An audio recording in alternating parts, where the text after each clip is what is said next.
Get out! Official in the girls 800 that did take sub 220. So Lauren Tiedemann at 219.64 is that last time qualifier. So it was Andrew Smith, Olivia Divo, leading that group, and the time qualifiers are Jay Mallow, Gagalos, Trupa, Rice, Paulson, Seacrest, Cadell, and Tiedemann into the finals.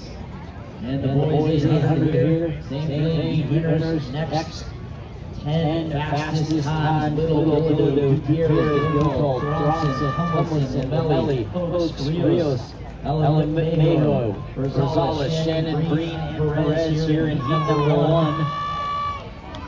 Let's go, Aiden, come on, push! Let's go, Davis, let's go, come on, Neil, let's go! Hey, you got plenty, Aiden, let's go!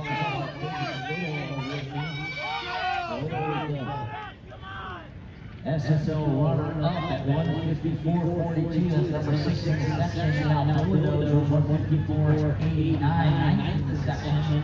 Goes to the front. Bulldozer also run 410. 5th in the section. That event. And now it's Bulldozer beginning to separate. And then you can see Little. And then Gutierrez of Oak Ridge. Tomlinson of Pleasant Grove right in the mix, the Delta League champ. Gutierrez, the number 2 sophomore in the section, running well there in 4th. Tomlinson now on the This is all Connor Bilodeau. This is drawn clear of this field and in full command. He's going to be on Davis! Johan Davis, come on! All the way through!